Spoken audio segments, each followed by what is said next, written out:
Hi, YouTube. Do you know what a botnet is? Well, a botnet usually is something of malicious origin, and usually it's a piece of software that lives on one or many devices, and the malicious actor usually executes code on those devices for their own benefit, meaning that they might extract data, they might use your system resources, and do all kinds of crazy stuff like that. Now, why am I asking you this question?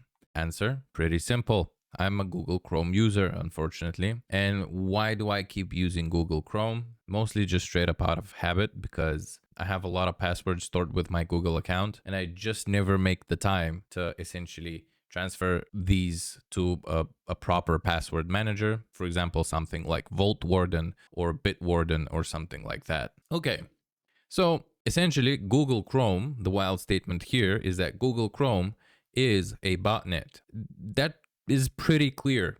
It's been pretty clear for the majority of. Wait, since when did Google Chrome actually come out? Google Chrome, typing is hard. Release date September 2008.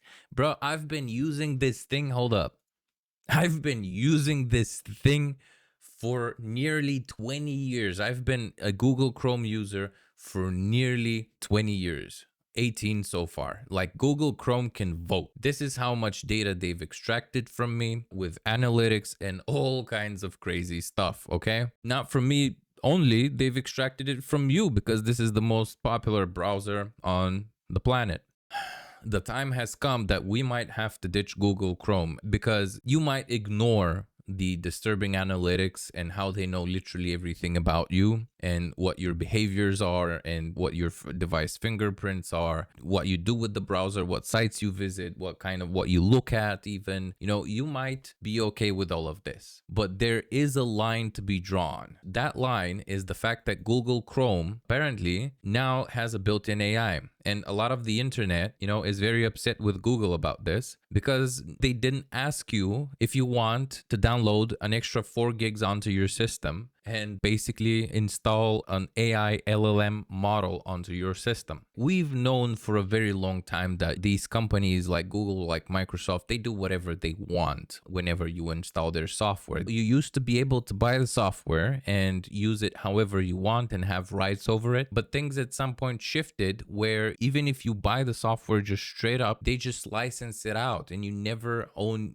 your stuff. If it's free, you're the product. Well, guess what? Google Chrome is free and you are the product for Google. Google is very happy to use all of your information and I'm okay with it. Like you can, like, sure, if you don't get it, somebody else will. It's very limited what you can do to get out of this ecosystem, and if you don't have the luxury to make the time to get off of these services and these software products that these companies provide, you're just stuck with them. It's essentially, my excuse is exactly that. I never made the time for it, but I think that time has already come. As I told you, Google has downloaded a 4 gigabyte AI LLM model on my Edge client, in this case, my PC, and they never asked me about it. And probably you have this thing on your system too. The fact is that they push that this software is, supposed to protect you in some sort of way. But how am I, supposed to know what kind of stuff they intend to do with this piece of software on my system if they never asked me if I want it in the first place? And I'm an advanced user, mind you, meaning that, I kind of know what I'm doing. It's very rare that I get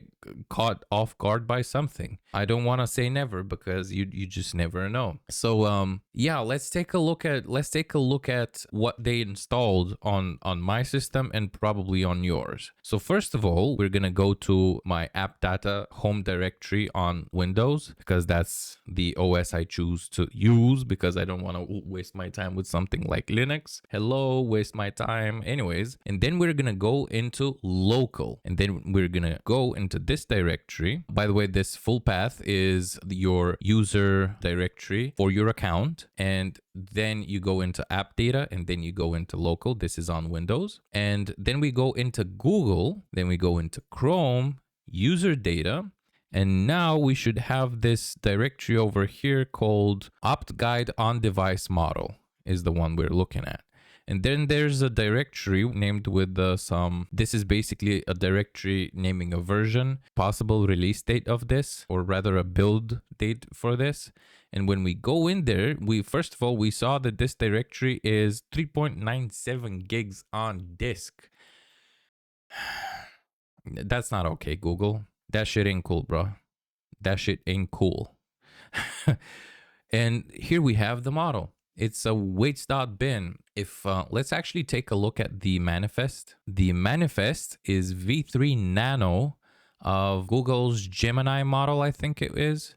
v3 nano. Cool. All right. Well, let's get this thing off our system. So if you have it on your device at a path similar to this, you can just straight up get rid of this thing because it's toggled on by default, meaning that they would download it in the background, not ever show it to you, and just perform actions with it on your system agentically, since, you know, they're integrating it agentically into Chrome, and you're not going to be able to do anything about it. So let's disable that. And once it's disabled, it should get deleted, and we can verify that ourselves. The first thing, let's go into finding out where this toggle is so we can understand what it's supposed to do. So we're going to go into system, and then we have this setting right here on device AI. To power features like scam detection, Chrome can use AI models that run directly on your device. When this is off, these features might not work. Bro, scam detection? I thought we would have been able to do scam detection when you just look at your screen, essentially. What happened to common sense? All of a sudden, we need scam detection with AI. And I'll tell you what, first of all, these guys are going to be using your graphics cards to run this model. Like it's runnable on CPU. It's low profile enough that it's runnable on CPU for the inference tasks that they're going to be using it. At 4 gigs, it's not a very big model at all, but it's still there. And I don't know exactly what it's doing, but I've noticed it doing something in particular. So let's say I'm gonna go into my WireGuard server running on one of my hosts, and I'm gonna try and download a config for one of the clients that can connect to this WireGuard server. So this is an application that I made for creating and managing WireGuard servers and clients. You can go ahead and check it out at my GitHub page, and this is the repository itself in case you're interested. But yeah, let's go ahead and try and download a config for my desktop machine. So now Chrome, I chose to download the thing on my desktop right now. So now Chrome, because this is locally hosted and I'm not using HTTPS for this service within my local network, Chrome is telling me that this download is blocked because I'm downloading it from an insecure source. Sure, bro, whatever. So I'm going to keep it. And last time I did something similar, I saw that, in fact, that model got triggered, I'm guessing, and it actually scanned the files that I was downloading. So I don't know how this is scam detection in the first place. And I'm absolutely sure that I saw a small little tiny spike when here in the download thing, it told me that, okay, this file is safe to keep. And the spike was from network out. So basically they sent out what the analysis of this file was to some server somewhere.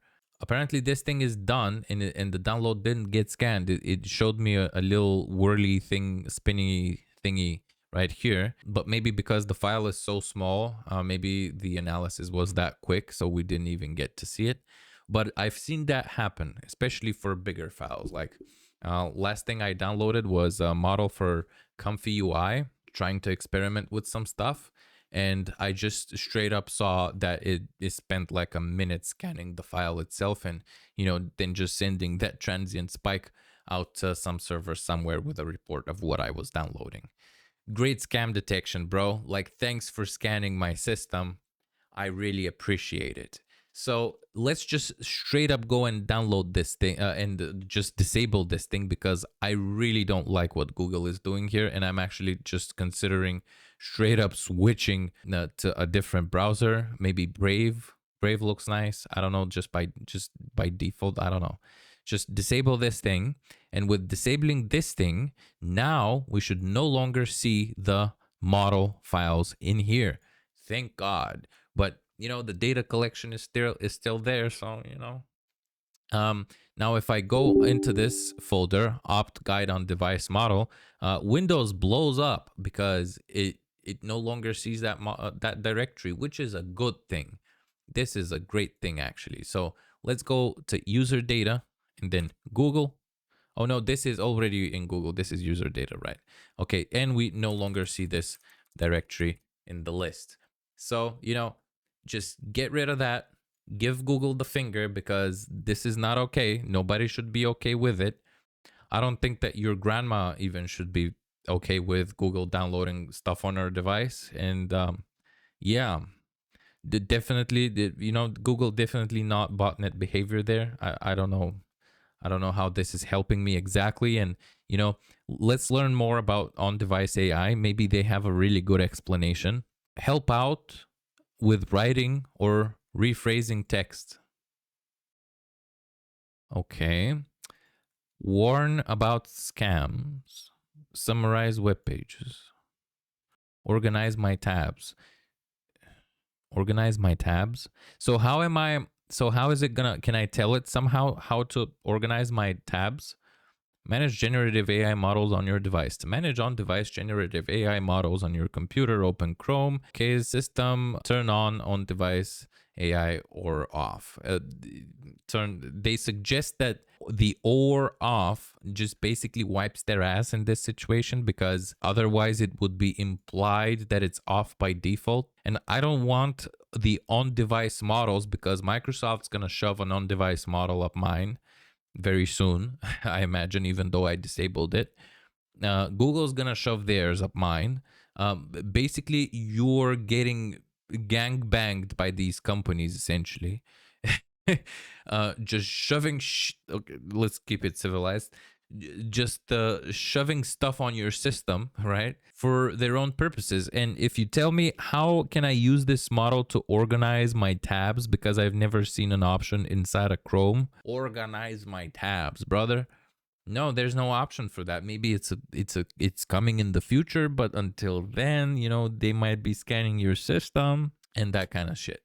I'm sure that this will also serve a purpose at some point with age verification, which I'm also very much against. In fact, I just saw, I think it was yesterday, I saw something where certain companies now already require you to put in a login with your ID, your government ID, to connect to the internet, which is what? Protect the children? Are we protecting the children with you using my ID to identify every single packet, message, and letter I send, on the internet? Basically, with your keylogger piece of software that we have right here with, the smart data collection tool.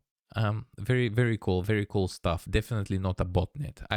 If you can listen, I'm gonna consider for myself just getting rid of this browser, and actually in the long run just de-googling my life, because I have plenty of capability to self-host a lot of this stuff and just keep stuff private. Get rid of this stuff if you can, like look into it, but the, only if you have the time, because honestly this is gonna take up a lot of your time. And if you find it interesting just as a hobby, you know just do it. There's no reason not to do it. But if you have plenty of other stuff to do, just consider it in the long run. But yeah, very bad stuff, very bad stuff, very bad stuff. And this is going to keep happening more and more and more and more. We've already seen it with Copilot. We've already seen it with, what was it, Windows Recall or whatever. Yeah.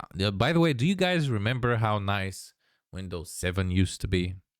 Just how nice it used to. It wasn't perfect, but how nice it used to be. And on the question, well, just use Linux, bro.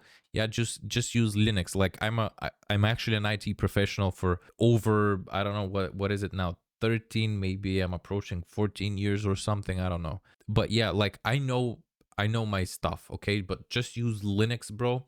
Even in, like, I would just use Linux if my only thing that I do on the computer was game and play games that don't require kernel level anti-cheat. So that's a very big portion of the most popular games just not available to you. If you're on Linux, that's okay. You might be into fucking single player games. But the reality is that I use Windows because I work.